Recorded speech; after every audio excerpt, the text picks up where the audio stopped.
This week, I chatted with G. Kim about why small and medium businesses may need to hire a part time helper called a fractional CFO. A CFO, or a chief financial officer, is like your strategic person for money matters in your company. They ensure the company is healthy and has enough money to grow and be sustainable. Here's what we talked about last week, or this Monday, sorry. It's how one, different money helpers; two, what a CFO does; three, why a fractional CFO is helpful; four, understanding money papers was a big one; and five, important questions to ask a CFO. Let's start with different money helpers. Okay. So many people help with your money in your company. They're accountants. There's a general accountant, there's a tax accountant, there's a lot of different accountants, bookkeepers, and the CFO. Depending on the size of your company, big corporations will have a CFO. Not everyone has one. So each one does something different. Accountants and bookkeepers look at what happened with the money in the past, now looking back. A CFO, though, looks at the future and helps plan what to do with the money to make the company better, sustainable, and have a good, proper growth. So, what does a CFO do? Well, a CFO plans the company's financial future. Okay, they're the future people. They help solve tricky money problems and keeps everything running smoothly financially. They ensure the company grows well and stays healthy.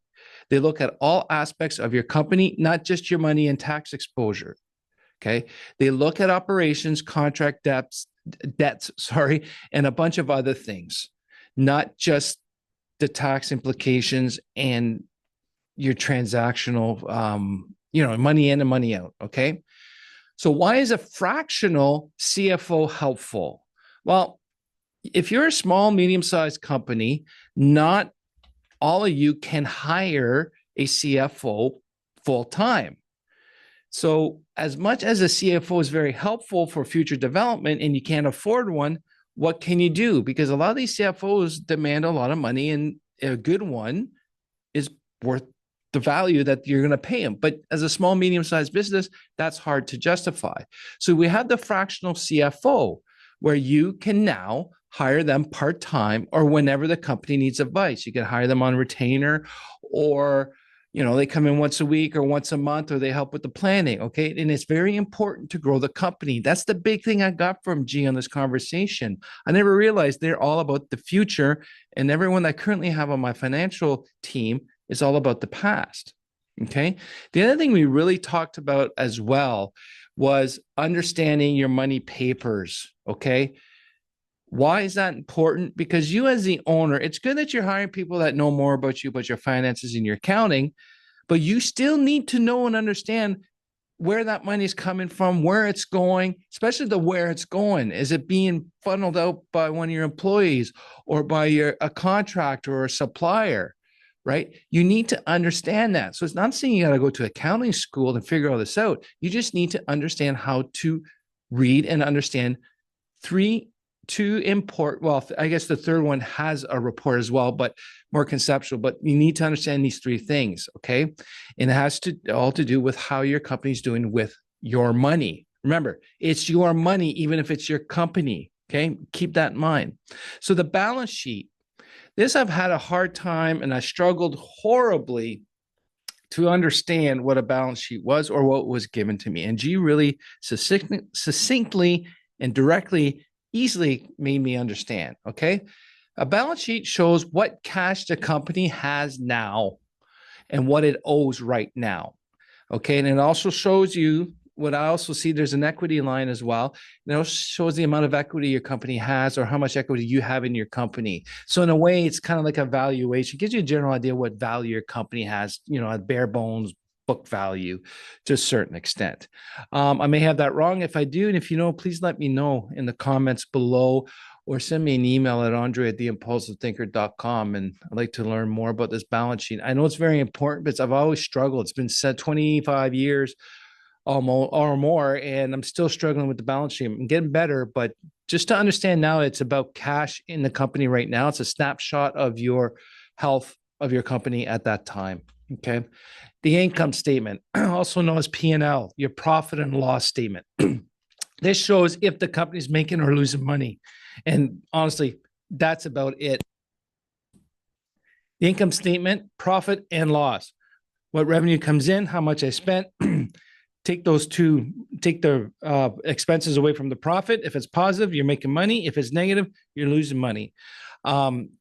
It's also need to know, but it still gives you a different set of information than the balance sheet. Now, cash flow, I learned way too late, is very important to understand and to follow, because if you don't have proper cash flow, you can't pay your staff on time. You can't pay your suppliers. And if you can't do that, well, your staff's going to leave. Your suppliers are going to start asking you for cash up front, or they just won't help you anymore or sell you any services. But how do you know if you're going to have enough cash flow now to pay something 2-3 months down the road? And that's where understanding your cash flow is key. So there is a cash flow report that's been provided. So basically what that does is, based on your customers, your customer pay within 30 to 40 days. That means when you send out that invoice, you can say there's a cash flow report, or in 40 days, you're going to get that money for them. So maybe I will have enough money in 2 months to pay my staff and my rent and all that.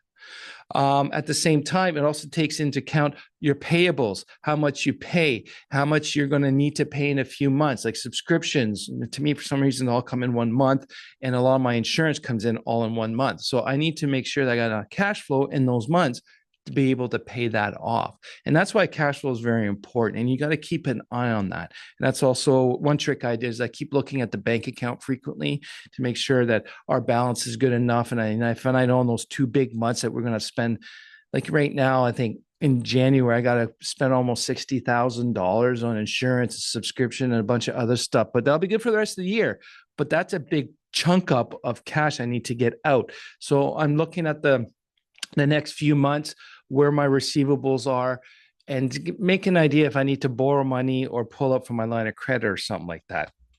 So those 3 reports are very important to get a good understanding of, so we can, so you won't get caught with your pants down and then getting into a financial situation. Quickly, G had a lot of great comments about asking questions about a potential fractional CFO. If you want to hire one, long and short, make sure that they have a lot of experience helping other companies grow sustainable growth and help them save money at the same time. Okay. And they have to be able to explain it and demonstrate. Just don't take their word for it. Ask them how they did it. And if they're able, and if they're just jibber jabbering around you and not answering your question directly, to me, that's a sign they don't know what they're talking about, or they don't want to tell you. And don't be ashamed or afraid to do that, because honestly, it's your company. It's your money. So if you don't have faith, or you got a bit of a doubt of the person you're talking to being able to help you, just say no. Nothing wrong with you saying no, because it's your money and you want to make sure you go in the right direction in the future. So don't be ashamed. Don't be afraid to ask them direct questions.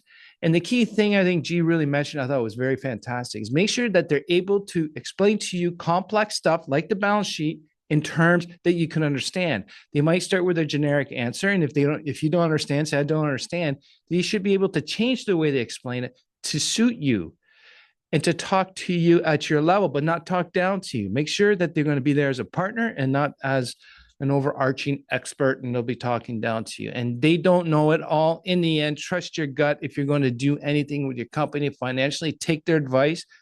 If it doesn't feel right, it's our intuition, but at the same time, you got to take their advice seriously. Okay. And all I want to ask for you now is for you to review your current financial team, okay, and consider if a fractional CFO could be your next strategic hire. I know for me, it'll be in a year or 2, once I get the Impulsive Thinker rolling in my programs and then my new direction of the engineering company. I think I will need some strategic help with a CFO that can put together my team, my financial planning team, my accounting team, my bookkeeping team.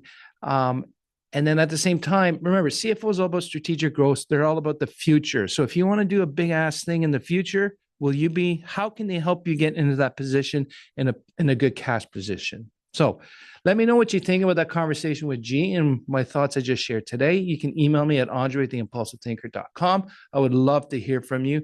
And thanks again for listening and learning with me. Talk to you soon.